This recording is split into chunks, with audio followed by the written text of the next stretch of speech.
পটল আর তার সঙ্গে ডিম দিয়ে একটা দুর্দান্ত ইনস্ট্যান্টভাবে তোমাদের সঙ্গে ডিনার অথবা ব্রেকফাস্ট রেসিপি বা লাঞ্চ আইডিয়া শেয়ার করব। দুপুরবেলায় গরম গরম ভাতের সঙ্গে অথবা রুটি, পরোটা, লুচি সব কিছু দিয়ে তোমরা রেসিপিটা ট্রাই করতে পারো। পটল দিয়ে একেবারে নতুনভাবে রেসিপিটা ট্রাই করতে পারো, খেতে দুর্দান্ত। তার জন্য সবার প্রথমে লাগছে পরিমাণ মতন পটল। এখানে আমি ওই 4 থেকে 5টা মতন পটল নিয়ে নিয়েছিলাম, তবে তোমরা চাইলে পটলের পরিমাণটা বাড়িয়ে বা কমিয়ে নিতে পারো।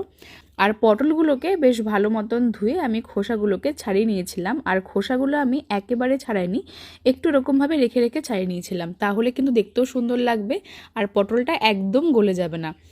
তো এরকম করে ছাড়িয়ে নেওয়ার পর একটা ছুরির সাহায্যে পটলটাকে এরকম গোল গোল পাতলা পাতলা করে কাটতে হবে। একেবারে মোটা করে কাটবে না বা একদম পাতলা করে কাটবে না, এরকম পুরুত্ব রেখে কাটতে হবে। তাহলে সেদ্ধ হয়ে যাবে ঠিকই, তবে একেবারে কিন্তু গলে যাবে না। এখানে আমি প্রায় 2 থেকে 3 জনের জন্য পরিমাণ মতন পটল নিয়ে নিয়েছিলাম, তবে তোমরা চাইলে বাড়িয়ে করতে পারবে। সমস্ত পটলটাকে আমরা একই রকম করে কেটে নিয়েছিলাম। আর অন্যদিকে একটা পাত্রের মধ্যে একটা ডিম ভেঙে নিয়েছি। এবার চলে যাব রান্নায়। তার জন্য গ্যাসের ওপর একটা কড়াই বসিয়ে ওর মধ্যে অ্যাড করব পরিমাণ মতন সর্ষের তেল, তবে তোমরা চাইলে সাদা তেল দিয়েও করতে পারো। এর মধ্যে অ্যাড করব পরিমাণ মতন কালো জিরে। এখন এর মধ্যে অ্যাড করলাম পরিমাণ মতন কয়েক কোয়া রসুন কুচি, একটা শুকনো লঙ্কা আর ঝাল মতন কুচনো কাঁচা লঙ্কা। সমস্ত কিছু দিয়ে তেলের সঙ্গে জাস্ট কয়েক সেকেন্ড সতে করতে হবে। গ্যাসের ফ্লেমটাকে লো টু মিডিয়ামে করে দিয়েছিলাম। একটুখানি হালকা কয়েক সেকেন্ড সতে করে এর মধ্যে অ্যাড করব একটা বড় সাইজের মিহি করে কুচানো পেঁয়াজ। পেঁয়াজটাকে দিয়ে এবার তেলের সঙ্গে হালকা করে নেড়েচেড়ে একটু ভেজে নিতে হবে।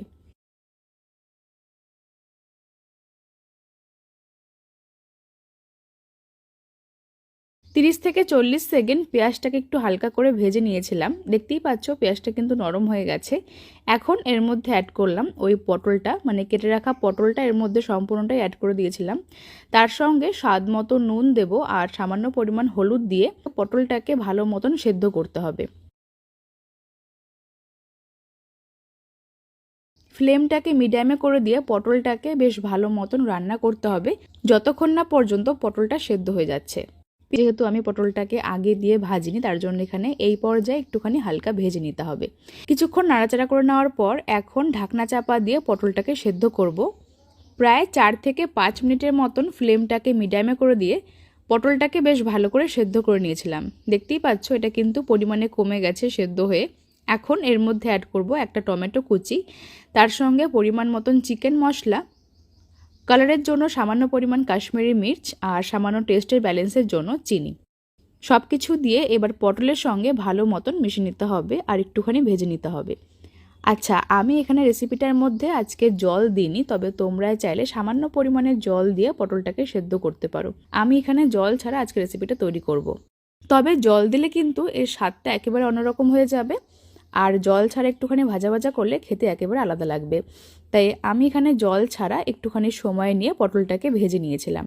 যখন পটলটা এরকম পর্যায়ে চলে আসবে, বেশ ভালো মতন সেদ্ধ হয়ে যাবে, তখন সাইডে করে দিয়ে এর মধ্যে সামান্য পরিমাণে তেল অ্যাড করে এখন এর মধ্যে ওই ডিমটাকে অ্যাড করলাম।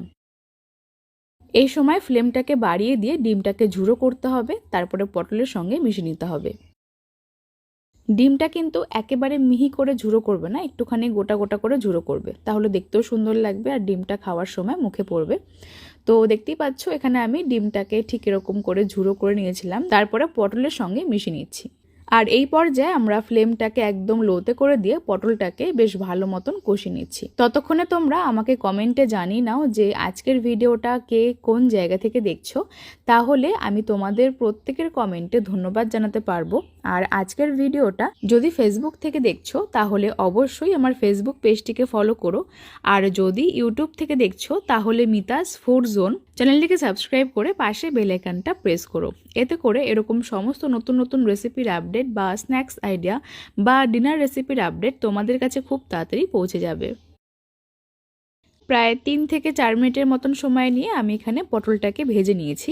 আমি কিন্তু এর মধ্যে কোনো রকম জল দিইনি, জল ছাড়া একটুখানি সময় নিয়ে কষতে হবে যতক্ষণ না পর্যন্ত পটলটা একেবারে ভাজা ভাজা হয়ে যাচ্ছে আর এরকম একটা পর্যায়ে চলে আসছে।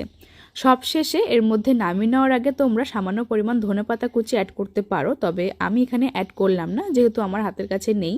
রেসিপিটা এই পর্যায়ে একেবারে রেডি। ভাত, রুটি, লুচি, পরোটা সবকিছু দিয়ে তোমরা রেসিপিটা ট্রাই করতে পারো। খেতে দুর্দান্ত আর একদম ইনস্ট্যান্ট হয়েও যাবে। তো চলো আজকের মতন এই পর্যন্ত। সবাই খুব ভালো থেকো। ধন্যবাদ।